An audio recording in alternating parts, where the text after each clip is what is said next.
Greetings, friends! Senate Democrat Joe Manchin just released a shocking announcement. Manchin has confirmed that he does not want to support President Biden's new economic agenda. Lawmakers are planning to meet to resolve this issue as quickly as possible.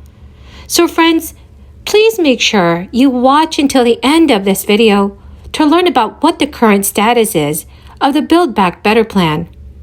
I will also be giving away a $75 Walmart gift card 4 days a week. To enter these giveaways, all you have to do, friends, is click and like several of my videos and then comment below the keyword of each video that you watch. The more videos that you comment on, the greater your chance of winning the giveaway. In another weekend, we've seen even more dismal numbers. And when we look at these 40-year low inflation, the 40-year worst inflation numbers, 9.1%. What does that really mean? What it means is families are paying more for everything they buy. When they go to the grocery store, they're paying 10, 15% more if they can find the things they're looking for. As Elise talked about, you can't even find baby formula at most stores you go to, or there's a limit on how much under Joe Biden's failed agenda. If you try to go to the gas station, you might need to fill up your car, and maybe you can't make it because gas prices are so high, more than double when Joe Biden took office. That is a kick to the gut to low and middle income families. They're the ones hit the hardest by these policies, and these are Joe Biden's policies. Everybody knows it. And if you don't wonder where the problem really lies, just look at what Joe Biden says. Every week he's trying to blame somebody different. If it really was Vladimir Putin's fault, then it would have been Putin's fault 2 months ago and 3 months ago and 1 week ago. But that's not where Joe Biden is. He tried blaming Putin. Then he tried blaming the oil companies. He actually blamed it on COVID at one point. Then he said it's the refineries. Then he blamed local gas stations.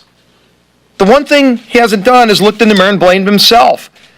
Joe Biden is on his way to Saudi Arabia to beg them to produce more oil. Well, he went all the way to France to be told by France's leader that Saudi Arabia doesn't have enough oil to meet the needs of America. And in fact, Saudi's a cartel. They're a member of OPEC. He was begging Putin for more oil. He's going to be begging Iran and other tyrannical dictators for more oil when we have everything we need here.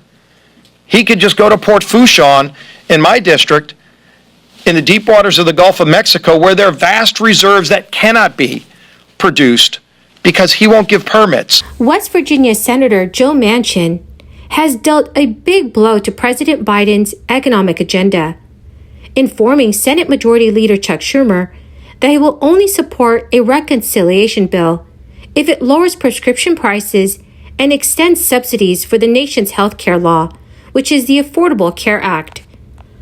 According to a Democrat briefed on the conversation, Manchin told Chuck Schumer that he cannot support a bill containing the climate or energy provisions that the president seeks. Without those climate provisions, and coupled with the recent Supreme Court ruling limiting the power of the Environmental Protection Agency to regulate greenhouse gas emissions, it will be very difficult for the Biden administration to meet its climate goals. President Biden has vowed to, by the year 2030, reduce the nation's greenhouse gas emissions by 50% to 52%, which is below the 2005 levels.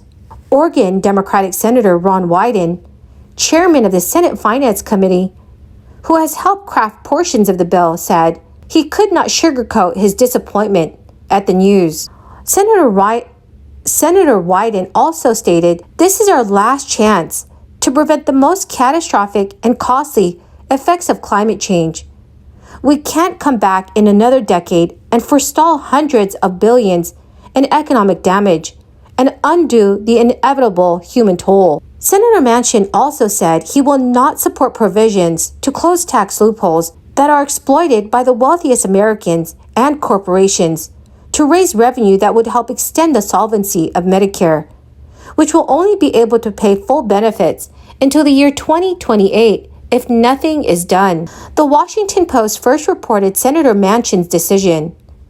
For past several weeks now, the West Virginia senator has been negotiating with Chuck Schumer over a more limited package that would require Medicare to negotiate drug prices limit the out-of-pocket costs for Medicare beneficiaries, and boost subsidies for premiums for some lower-income Americans. Democrats have been working towards legislation that could be passed in August. Chuck Schumer has not yet said how he plans to proceed, whether he will proceed with a bill that will lower prescription prices and extends the Affordable Care Act health insurance subsidies for 2 years, as Americans face skyrocketing costs for nearly everything else.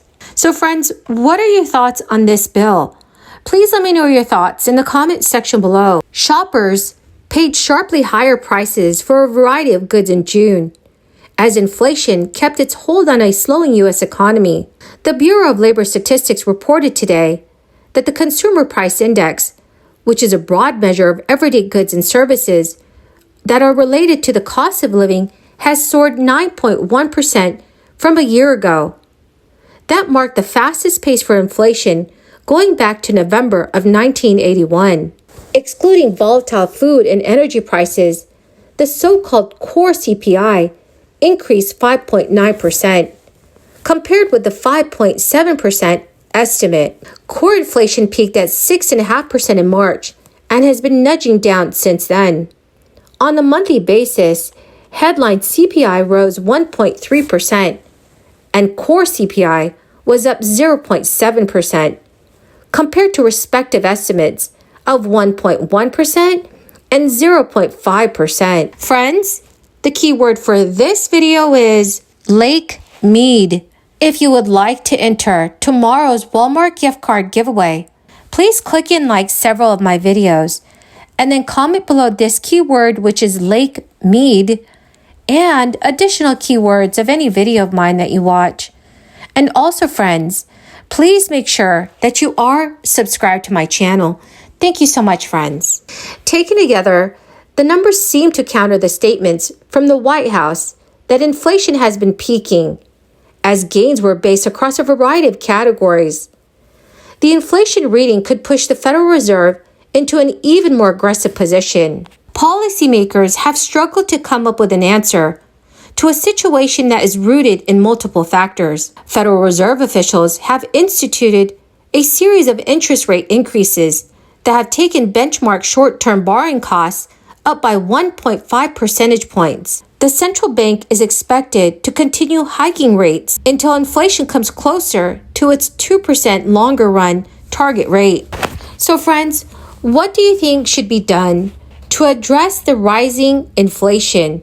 Please let me know your thoughts in the comment section below. Well, my fabulous and amazing friends, that is the end of my daily stimulus update video. I greatly appreciate all of you who are watching my videos daily.